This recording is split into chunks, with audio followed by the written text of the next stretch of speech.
Bien, pues vamos a continuar. Estaba yo explicando un poquito, me salté a otra de las ramas donde dice México, ¿no? Estamos hablando de la historia constitucional, de la evolución. Ahorita voy a retomar la primera rama, pero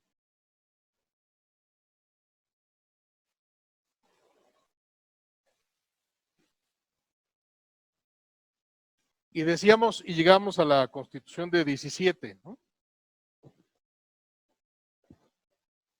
La Constitución de 17 aporta, como ya saben, ¿no?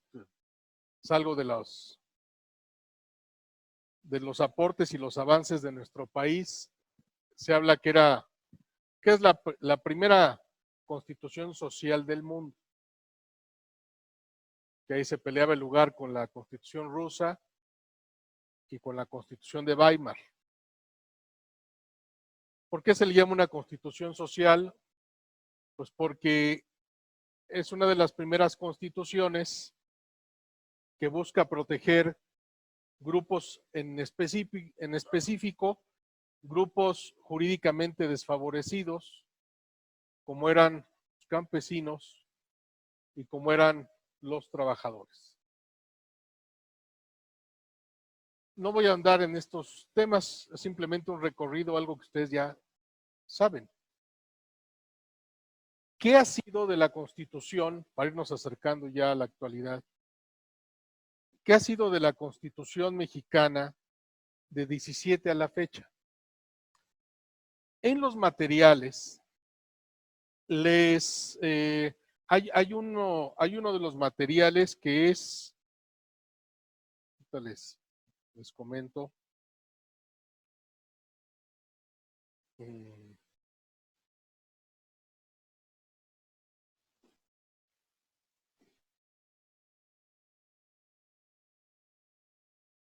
van a encontrar ustedes ahí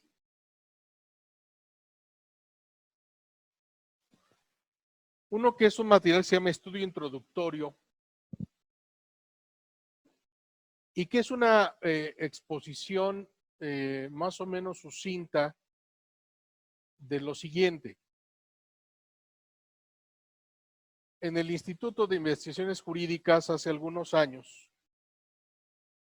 se dieron a la tarea de analizar por diversos expertos el texto constitucional vigente y tratar de ordenarlo. ¿Por qué digo? Van a decir, pues está ordenado, ¿no? Va del artículo tal al tal. Pues sí, pero lo que ha sucedido con nuestra Constitución de 17 a la fecha, y a partir de 1921, que fue la primera reforma a la Constitución de 17, es que se han ido agregando, como ustedes saben, tantas reformas, tantos cambios, que claro, que empieza el documento ya a no tener una completa, vamos a llamar, coherencia o sistemática. Si uno lee la Constitución, pues difícilmente ves un hilo conductor adecuado, ordenado, etcétera. Entonces, les mandé este estudio que es digamos, el diagnóstico de qué ha ocurrido con la Constitución de 17 a la fecha.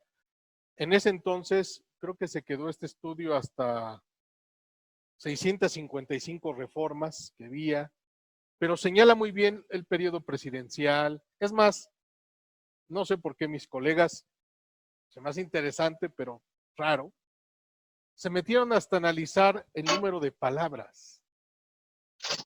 O sea, el número de palabras con que empezó la Constitución, el número de palabras con que cuenta ahora y un análisis comparado. Sí, esto pareciera ser, a mí me pareció raro.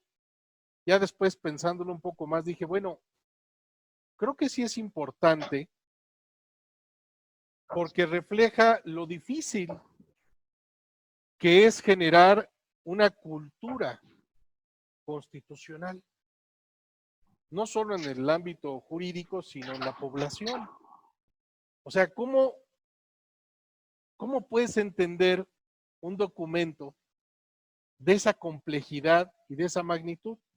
Yo tenía un profesor que nos decía, en ese entonces, jóvenes, yo les recomiendo que lean una vez al año la Constitución completa. Una vez al año. Y cada 2 años o 3 nos decía el Código Civil completo. Bueno, aquí que es una casa sobre todo derecho penal, el Código Penal, no sé. Completito. Claro, te da una idea de muchas cosas, ¿eh? Porque uno va reteniendo en la memoria, pero ya cuando lo ves con la filigrana, con el microscopio, te encuentras cosas. Ayer discutía yo precisamente con un colega que estábamos viendo la respuesta a un procedimiento y le decía yo, oye, deberías ponerle al final, ¿no? Protesto lo necesario o protestar de verdad lo que estás, ¿no? Lo que estás señalando. No, eso es anticuado, eso. Y a ver, lee el artículo 130 constitucional. ¿Qué? ¿El de la iglesia? ¿Y eso qué? A ver, espérame. Léelo, por favor. Y en efecto, en el 130 está el tema de iglesia-estado, pero también está el fundamento constitucional de la protesta de decir verdad. No sé si lo sabía. Está escondido ahí. Todo aquel que, ¿no?, promete decir la verdad o tal.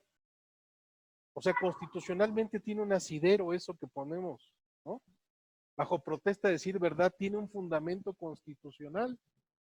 Y de ahí las responsabilidades de no comprobarse esto. Digo, pues es que una constitución, tú te acuerdas lo que decía el precepto, pero es que no estás constantemente revisándola. ¿Quién lo está? Y más en un documento tan complejo. La Constitución se debe leer bien descansado y bien comido. Perdón que dé este tip, pero de verdad, lo que lees puede cambiar según estés desvelado, cansado, etcétera, o no hayas comido, etcétera. Es un texto que se debe leer despacito, ¿sí? Porque cada palabra tiene un peso específico, tiene un significado, tiene un sentido.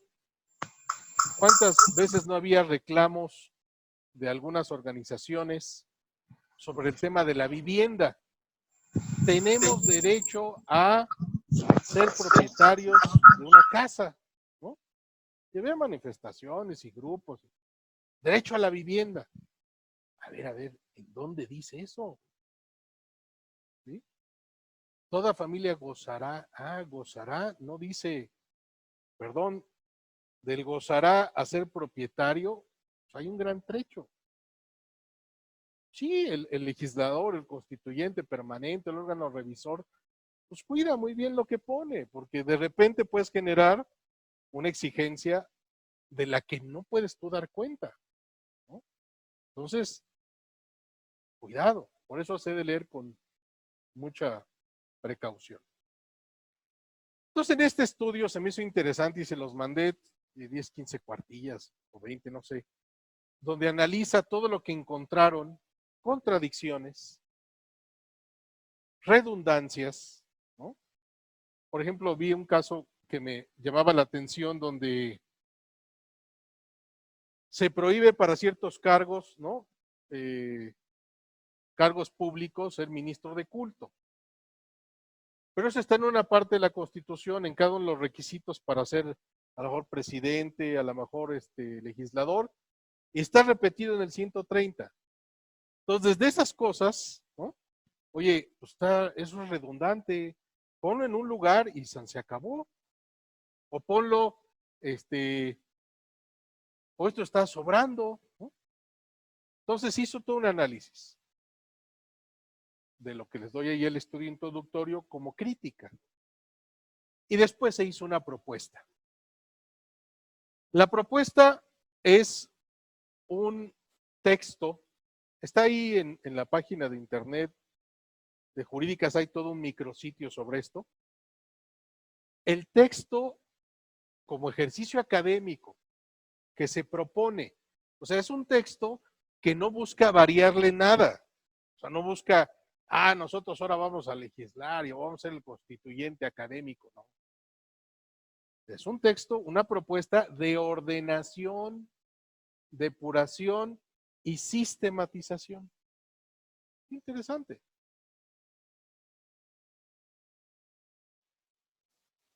Pero ya ven, porque no me invitaron mis colegas, les falló algo. Y algo bien importante, que ahora quiero yo desarrollarlo, ahora que tengo plena actividad académica, que es el tema de la ordenación y sistematización del título primero, capítulo primero. Está hecho un verdadero relajo. Es cierto que todos los derechos humanos, teóricamente,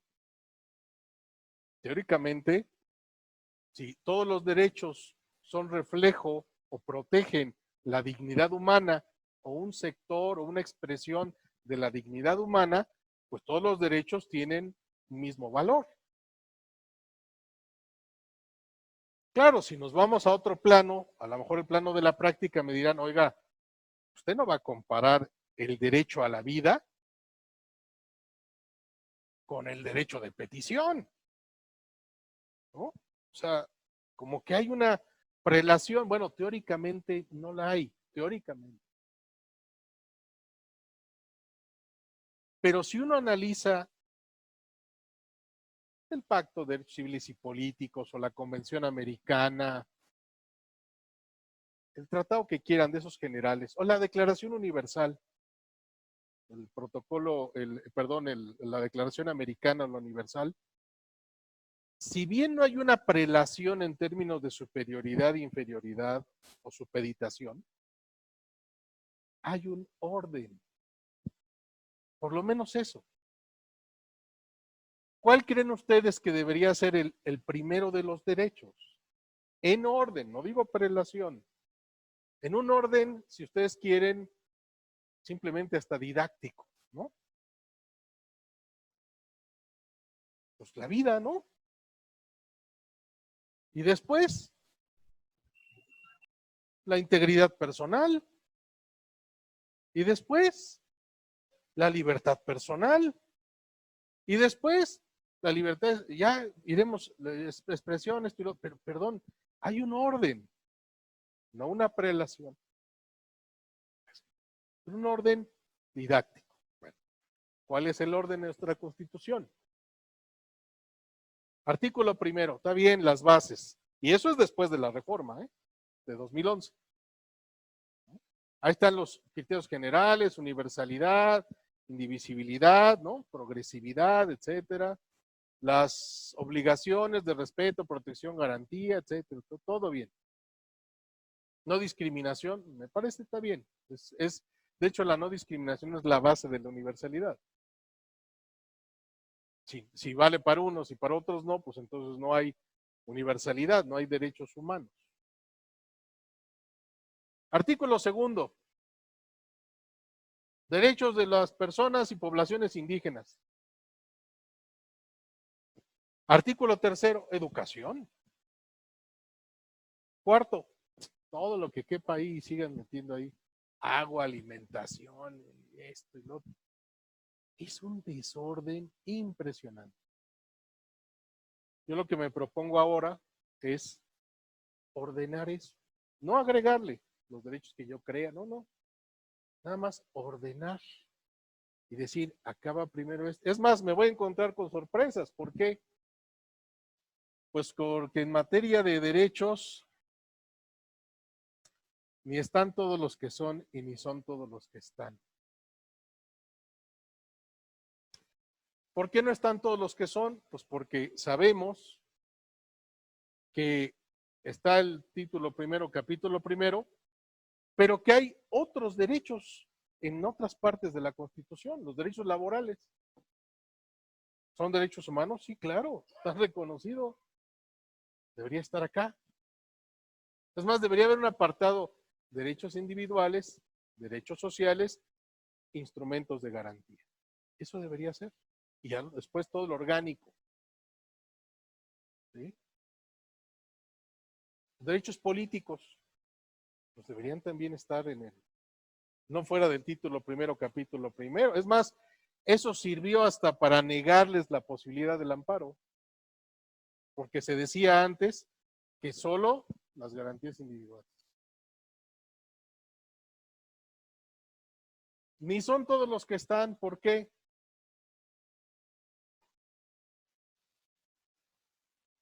Antes ponía yo un reto,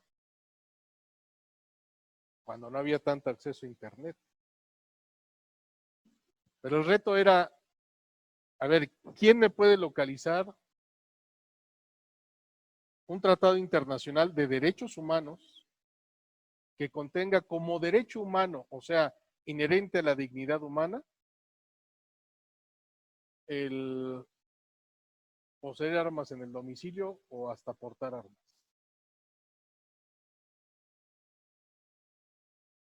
Pues eso no está como un derecho humano.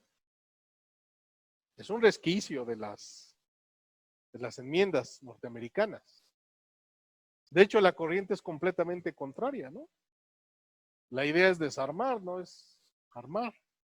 Claro, alguien me dirá, no, pero ¿sabe qué? Eso deriva incluso del propio derecho a la vida.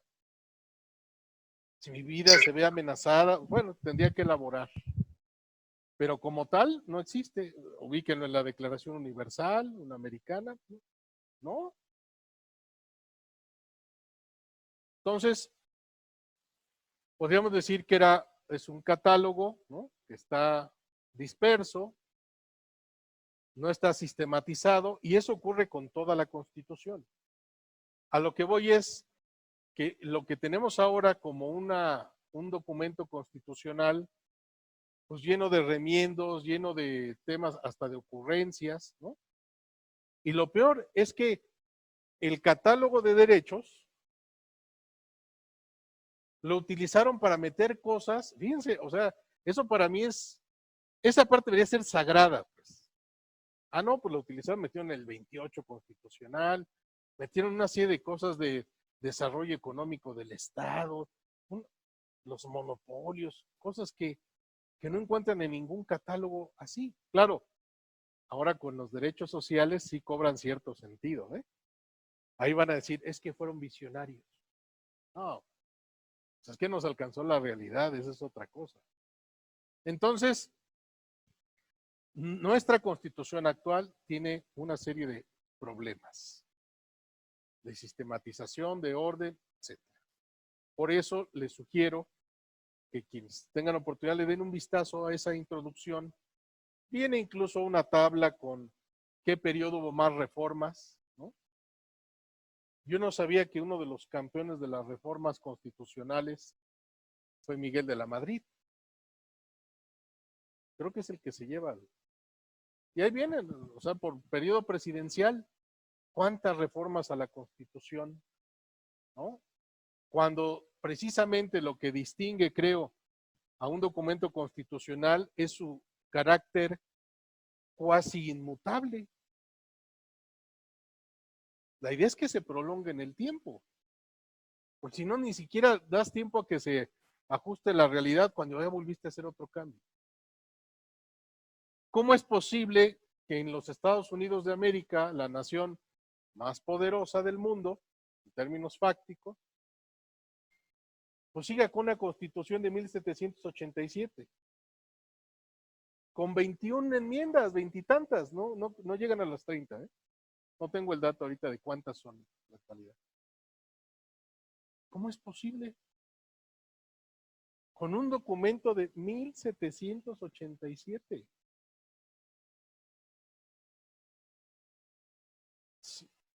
¿De dónde sacan, no?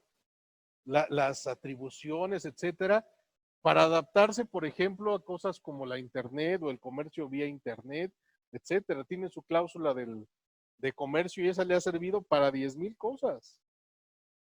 El catálogo de derechos, ¿cómo puede soportar tanto las enmiendas? ¿Cómo pueden soportar tanto peso? ¿No? Por ejemplo, todo lo que es pues sí, el comercio electrónico, todo lo ven por freedom of speech, ¿no?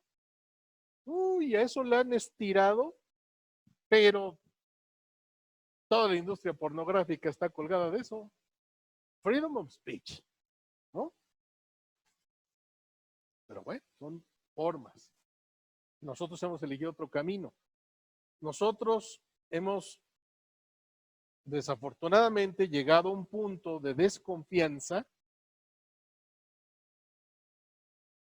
que si no está en la Constitución y además desarrollado en la Constitución, ni siquiera mencionado, no vale, ¿no? ¿Cuántas veces no han tenido que modificar la Constitución?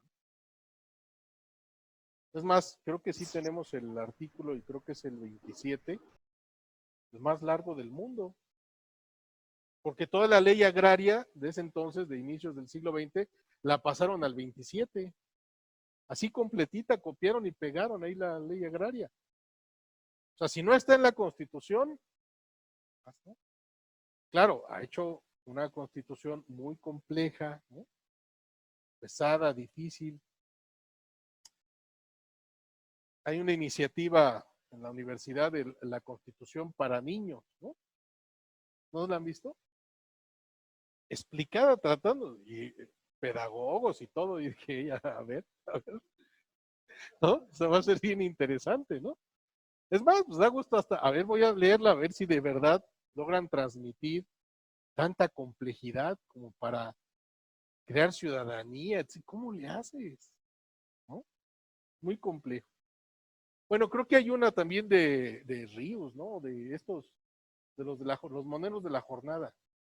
Hay una constitución, bueno, hasta dificilísimo de hacer, dibujar o plasmar en historieta esto, hasta para que llegue a más personas. Pero bueno. Entonces sí tenemos una serie de problemas con la Constitución, a lo que le suma, supuesto, también el carácter de la eficacia. O sea, yo lo veo de esta manera. Me parece que en México o en otras etapas de nuestra historia nos tomábamos o se tomaban la Constitución más en serio. O sea, era más conocida, tenía otro tipo de majestad, si lo quieren ver así. En el siglo XIX, en la segunda mitad, la Constitución del 57, es muy interesante ver algo que a veces pasa desapercibido.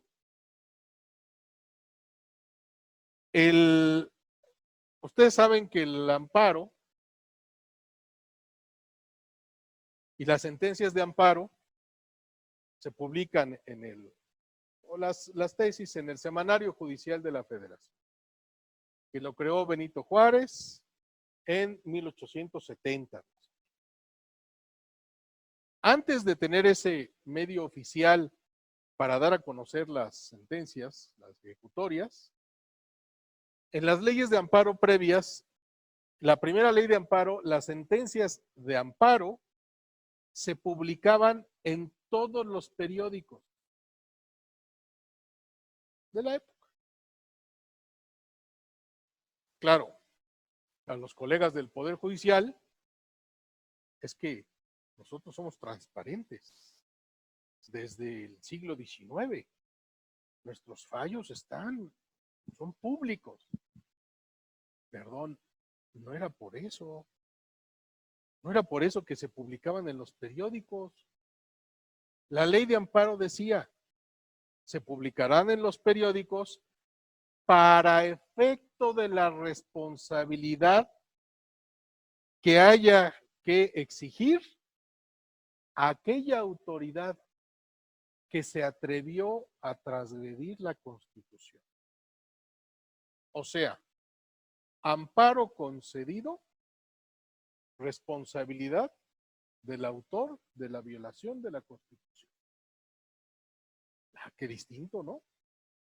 Yo creo que ahí sí, perdón, si eso se lo quitaron después al amparo. Desde mi punto de vista fue un error, ¿eh? Porque entonces ahí se empieza a ser flexible, ¿no? Sobre todo el tema del cumplimiento. Ya quedas tan desgastado a veces cuando ganas que ya no te importa continuar la batalla en otros ámbitos. Pero perdón, amparo ganado, con la sentencia, pues, queja en la Contraloría, ¿no? Mínimo. Si no, ¿cuándo se van a modificar las cosas? Vuelve el mismo juego, ¿no? Ahí está, ahí está, ahí está. Ahí está lo que quería. No, espérame tantito. Transgrediste la Constitución, ahí te va. Ahora, por lo menos, así como me costó a mi trabajo estar tumbando tus irregularidades, por lo menos que te cueste trabajo tu informe para defenderte, ¿no? Sí. Entonces, cositas como esa, ¿no? Hicieron que tengamos un texto constitucional muy dinámico, ¿no?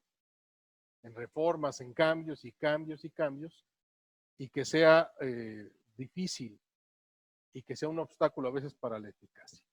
Entonces, vuelvo a la pregunta, el de la primera rama, que señala ahí después del origen, ya lo vimos. ¿Cuál es para ustedes, cuál sería la utilidad de una constitución?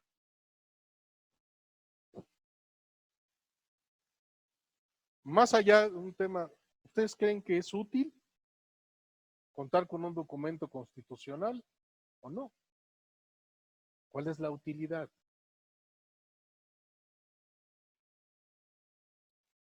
¿Y cuál es la finalidad? Porque es distinto, ¿eh? Hay quien dirá, no, pues es que ya estoy parafraseando al don Justo Verdad, ¿no? ¿Sí lo han visto? Ahí en YouTube, busquen don Justo Verdad.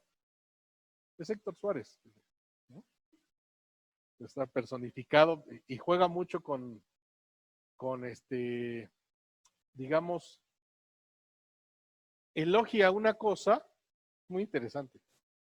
Elogia algo, pero en el elogio va la crítica más ácida, ¿no? Al elogiarlo, no, que la Constitución y que es muy importante y que porque todo, pero ahí va una crítica abajo, ¿no? Entonces, en esta parte dice uno, bueno, la Constitución sirve para mantener un orden social ante estructuras reales de poder.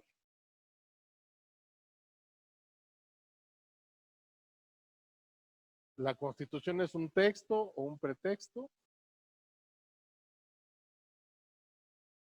Te sirve para hacer 10,000 cosas o nos vamos a acostumbrar a que quien llegue o el gobierno que llegue va a poder cambiar la Constitución a sus fines. ¿Es esto algo bueno? O sea, ¿me explico? A lo mejor en otros lados ya, por menos que eso, ya hubieran protestado, ¿no? Y lo que proponen ahora los académicos es, para mantener el texto constitucional lo más estable posible, están tratando de revivir una categoría, por eso esto es nuevo, de las llamadas leyes constitucionales. No sé si alguien ha escuchado de esto.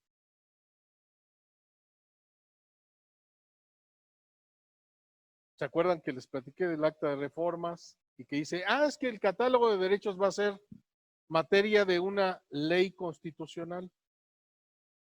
Estas leyes constitucionales no son ni leyes reglamentarias, no son leyes generales, no, no, no, no. Las leyes constitucionales u orgánicas, que a ti también se les llama, no en el sentido que las conocemos, sino son leyes de desarrollo constitucional, así se les llama, que están entre el derecho federal ordinario y la Constitución. O sea, es como la Constitución un escaloncito más. Por eso en algunos países hablan del bloque de constitucionalidad y no hablan de la Constitución a secas, sino dicen, estas leyes, vamos a suponer que en México se crearan, integrarían el que se llama bloque de constitucionalidad, al igual a lo mejor que los tratados o las normas de derechos humanos. De ahí viene esa idea. Se supone que esas leyes tienen un procedimiento dificultado de reforma y de aprobación. O sea, no son cualquier ley, pues. No las puede mover cualquier legislador. Aquí le tendrían que poner una calificación, digamos, un requisito de votación calificada mucho mayor, que haga necesario que si quieres modificar una de esas leyes, solito, aun siendo fuerza mayoritaria, no puedes. Y con 2, 3 aliados ahí, no puedes. De verdad tiene que reflejar un consenso parlamentario para ese cambio. Y esas leyes estaban propuestas desde el siglo XIX, hasta que ahorita la están trayendo como una solución para dotar de estabilidad al texto constitucional y pasar mucho de ese contenido, el contenido reglamentario, a estas leyes constitucionales. Insisto, no son las leyes reglamentarias necesariamente, es otro concepto nuevo, eso sí es nuevo y será objeto de moderna o nueva teoría constitucional, hasta donde sea nueva. ¿Sí? Así lo han ensayado en otros países. Entonces, me parece que la utilidad de la Constitución en la actualidad tiene que ver mucho, más allá del tema de los pesos y contrapesos entre los órganos del poder, más allá que sea una Constitución que permita al gobierno, ¿sí?, que permita ejercer las funciones de gobierno con agilidad, etcétera, lo más importante en la actualidad para mí es que estén plenamente garantizados los derechos. En el momento en que empiece, y por eso tanta preocupación cuando vino lo del cambio en la CNDH, porque no es solo el tema de la persona lo que está en juego, es a lo que se dedica la institución. Si va a permanecer en su misión y funciones, está bien, pongan a quien quiera. Pero si este cambio implica a su vez dejar de lado muchas cosas, ahí sí ya el día de mañana me puede afectar a mí, o a ti, etcétera. Por eso es tan importante, es como cuando le quieren hacer alguna modificación al amparo, etcétera, aguas, porque un cambio ahí puede estar dejando fuera cantidad de cosas,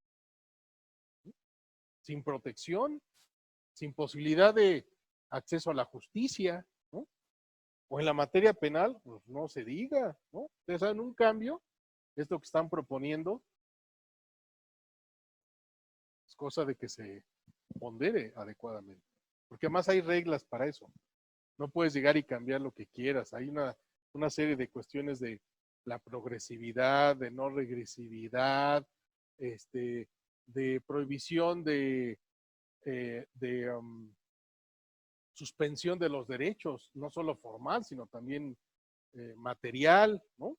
Hay una de temas y de cosas ahí muy, muy importantes. Entonces creo que la utilidad que sigue siendo la Constitución, y lo vemos en el mundo, ¿no? Yo creo que siempre que se da un gran cambio en un país, que surgen nuevos países, ¿no? ¿Cuántos hay ahorita en el mundo? 194, ¿no? ¿A cuántos ha afectado el coronavirus? Ah, ¿verdad?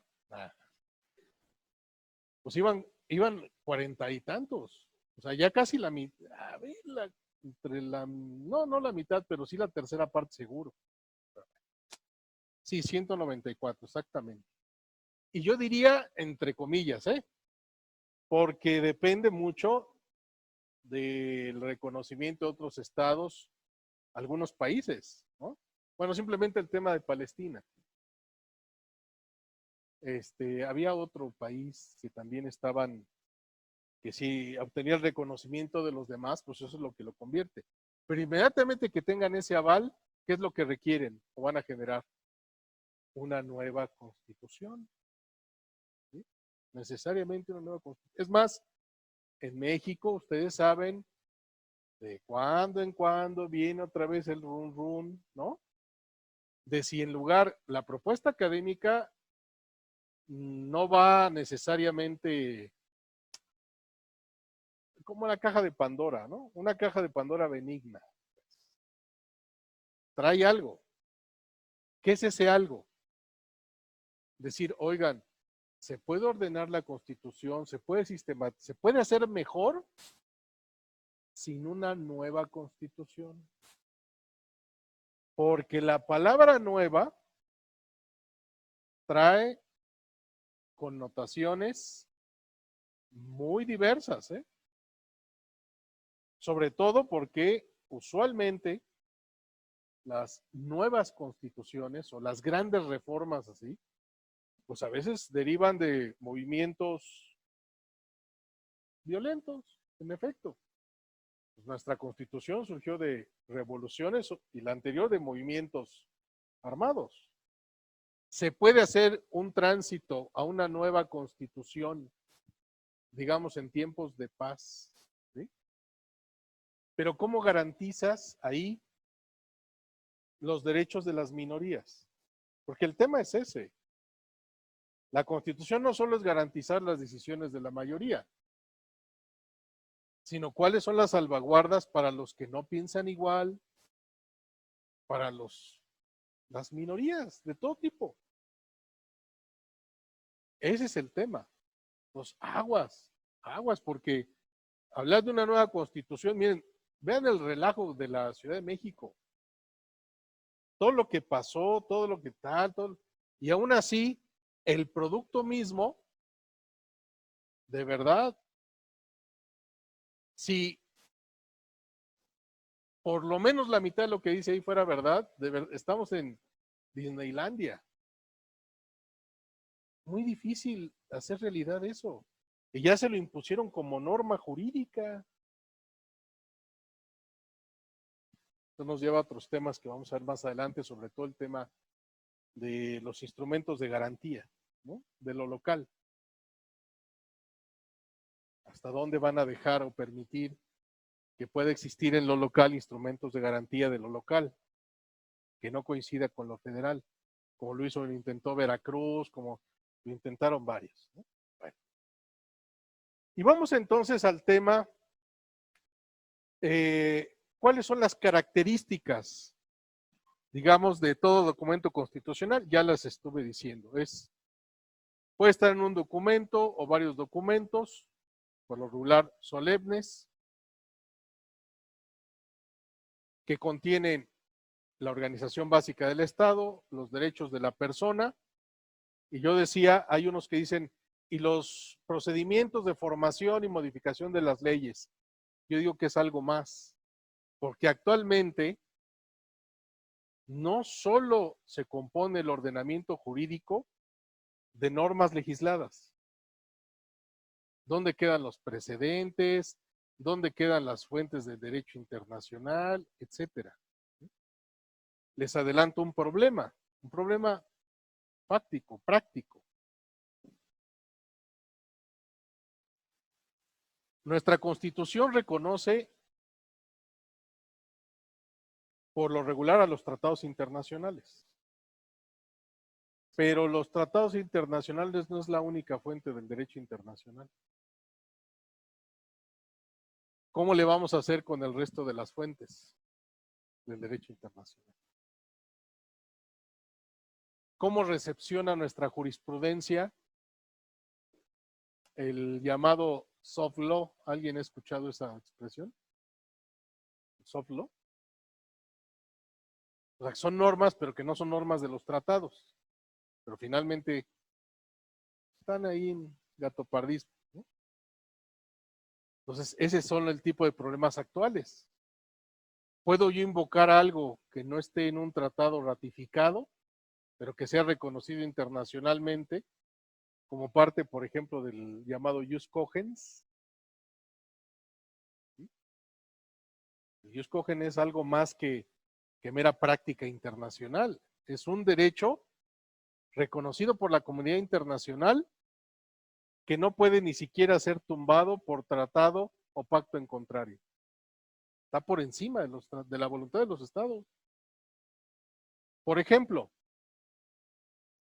en México no tenemos, en la Constitución, no tenemos garantizado expresamente el derecho a la vida. ¿En qué parte está?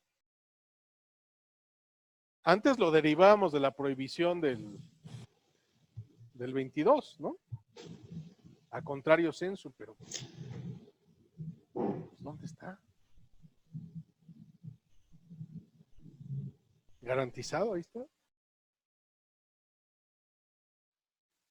Se menciona como prohibición de suspensión, ¿no? Pero no está en ninguna otra parte. Entonces, pues, suena raro, ¿no? Pero, en fin. Bien. Vamos entonces al tema de la clasificación. Pongamos un receso más, ¿no? Parece cada hora, porque también tengo mi termómetro y ya lo siento así. Se me van así. ¿No? Hagamos un receso de 10 minutos y hablamos de la clasificación.